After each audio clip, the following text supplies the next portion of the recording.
So this first talk that we're going to be exploring is about values and unlocking your values. So I want you to think about a time where you've had to make a decision and you're just not sure what the right thing to do is. Doesn't feel right. It doesn't feel aligned to what really matters to you and what is important to you. So I want you to take a moment to reflect on an experience that you may have had where you're moving into a space and you're not quite sure what the right thing for you is to do. We call that our compass, and our true north is dictated by our values. And it's not hard to know. It's not hard to make decisions when you know what your values are. So that's why talking about values is so important and so crucial. In 6 Seconds, which is a global emotional intelligence network, we talk about 3 key pursuits for emotional intelligence. The first pursuit is knowing yourself, which means clearly seeing what you feel and what you do. It's all about awareness of the self and awareness of the patterns that you tend to step into when you're reacting from emotion. We also talk about choose yourself, which means doing what you mean to do, making choices that align with what you really want.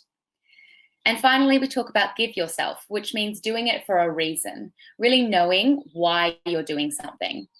Self-awareness involves all of these pursuits, but particularly knowing yourself. And knowing your values means that you are able to give yourself and make choices that give yourself to your values and what you want. So we're going to start with a mindfulness exercise. This is a really quick little exercise that you can do to connect to all the different parts in your body that help you to make a good decision. So I'm just going to ask you to get comfy and soften your gaze. Find a quiet space inside yourself and start with 3 deep conscious breaths, gathering your awareness to right now. Breathing in and out. In and out. Deeply in and slowly out. Bringing your awareness to your head now, imagine breathing into that space. And with your awareness in the head, acknowledge what kind of thoughts are present for you right now.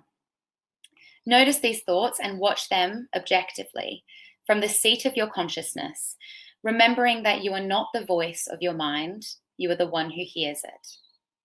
Breathing deeply into this headspace, in and out. Now dropping your awareness to the heart center.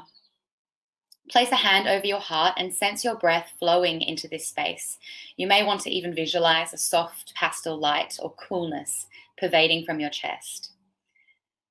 Allowing your breath to flow in and out, ask your heart what it needs to say. Take a moment to attend to what you really care about and what your deepest intention is. Breathing in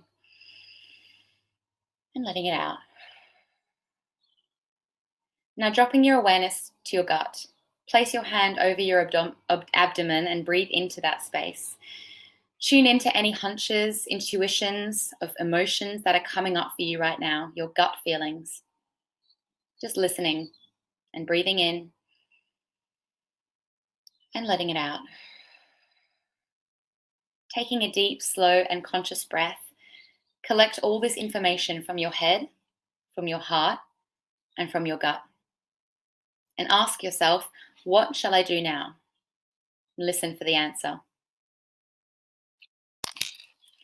Now, this is a really lovely meditation or quick mindfulness exercise to do to connect to the 3 brains that we actually have. We have the head brain, the heart brain, and the gut brain. Head, heart, and gut. And it's really interesting because when you think of your brain, most people will think about the brain in their head, which is incredibly complex system of cells. We have over 100 billion neurons, also called nerve cells, in our brain. And it's the seat of our logic and intellect. It's our thoughts, the origin of our thoughts. And it's where our unconscious mind operates and directs about 90% of our behaviors. The heart is made up of 40,000 neurons. So in addition to all its other very important functions, it acts as a brain which can sense, feel, learn, and remember. There are actually more neural pathways running upwards from the head to the heart than there are down. And your gut, you have 100 million neurons in your intestines. So the gut's now being referred to by many specialists as the gut brain. And 90% of the body's serotonin involved in mood actually comes from the gut. So it's really important to tune into these different aspects of your being when making important decisions. And we can link these to what we talk about in 6 seconds, emotional intelligence, which is think, feel, and act. So what you're thinking, like, that makes sense. I know this because. And you can link it to your feelings. I'm feeling excited. I'm feeling energized. This feels good for me. And how you act from the gut, it's right. It feels right. My gut is telling me that this is the right thing to do. And those 3 dimensions are very interrelated, and they have a dynamic impact upon our sense of purpose in our lives. And they also link very closely into how we're motivated. And we talk about 2 kinds of motivation: intrinsic motivation and extrinsic motivation. You may have heard of this before. Intrinsic motivation comes from inside out. Your sense of autonomy, your sense of independence, your sense of belonging, your curiosity, your love of learning and love of other people, your passion to want to master something. Those all motivate you from intrinsic, from inside, and they are unlimited. They have unlimited potential to empower you. There's also extrinsic motivation. So that's getting a pat on the back from your teacher, getting a good grade, a badge, a competition, winning money, being the fear of being punished. All of those factors come from outside of you, and they are very powerful, but they are limited in how they can support your potential to really get what you want out of life. And integrity means choosing courage over comfort. So the easy thing to do is work from, I have to do this because it's an assignment that's been set for me at school. And choosing courage means I want to do this because I know that it's going to do this and this and this for me. I know it's going to lead on to greater opportunities. I know it's going to ignite curiosity in me. Choosing what's right over what is fun, fast, or easy, the fast food of decisions, and choosing to practice our values rather than simply profess them. So today we're going to find out what your values are, and we're going to take it a step further to inspire you to actually live into them. That gives us integrity. So what are your core values? Now, this isn't just something you know. It's something that you work into, that you dig deep to discover. So we're going to begin with a mountaintop experience. Now, you can pause the screen at the next slide and take as much time as you want to really dig deep into this. But I want you to think about a time in your life where you have just felt at the peak of that mountain, where you have felt high on life, where you felt you're having a peak experience, everything's flowing and it feels so good. And I want you to draw that experience. Draw what it felt like, what symbols come up for you. Often we discover more through drawing than we can through writing. Some different things tend to come up. So just draw what that felt like and then write about it. What were you feeling? What were you doing? Who was there? And then take a moment to really reflect on what values were really being expressed or lived into in that time. What was it? Family? Was it passion? Was it curiosity? Was it independence? What were you experiencing in that time? So feel free to pause this slide now and take as long as you need to explore this activity and experience for yourself what you think your values may be. And now we're going to get a little bit more nitty-gritty around our values, and we're going to unlock our top 2. So it's actually much more effective to know your top 2 values rather than your top 10. It's much more easy to be consistent and live into them and recall them through your everyday actions. So I want you to pause the next slide and just jot down all the words that stand out to you the most. So pausing it now. Have a read through all these values and just sketch down all of the values, maybe 10 that really ring true for you, something you really value. Perhaps think about your mountaintop experience and what that showed you. Now that you have those words, you've unpaused, take a moment to group those words together. Find the themes or the common stories with each value. I came up, when I did mine, with 3 different kinds of groups with different kinds of values. And then try to value one word from each group that most encompasses or resonates with you the most. And then pick your top 2. This changes all the time. So remember, you can revisit it at any time.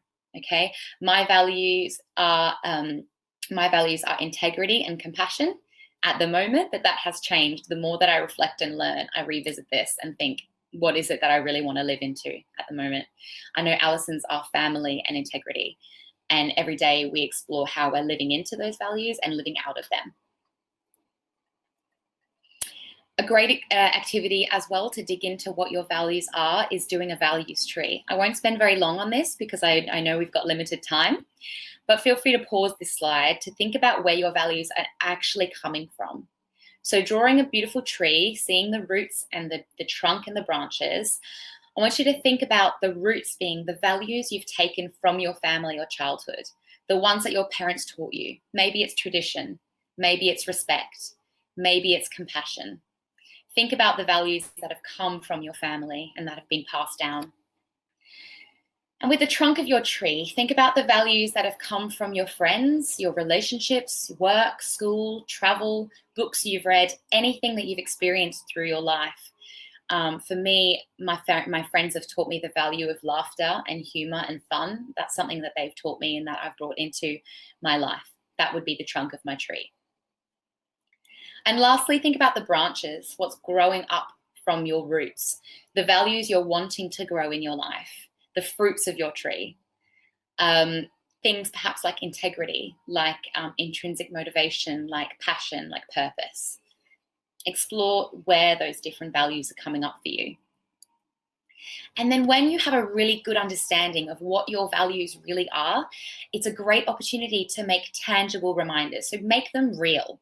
I have a little stone in my bag that I just took a Sharpie and I wrote my top 2, compassion and integrity, and I carry them around with me everywhere, literally like a physical touchstone. So when I need to make a decision and I'm not sure about what my head, heart, and gut are saying and how they're aligning, I'll take my stone and I'll just hold it for a little bit, maybe doing the meditation that we did at the beginning. And I'll think, what would I do if I were really living into these 2 values that I know are so important for me and my sense of happiness, my sense of fulfillment? Some other ideas might be just creating artwork, what your value is and what your value is not, what it actually looks like, what it does and what it doesn't. And you could have this displayed in your room above your entrance, or anywhere in your home as a visual reminder of the kind of person you want to be and the kind of values you want to live by.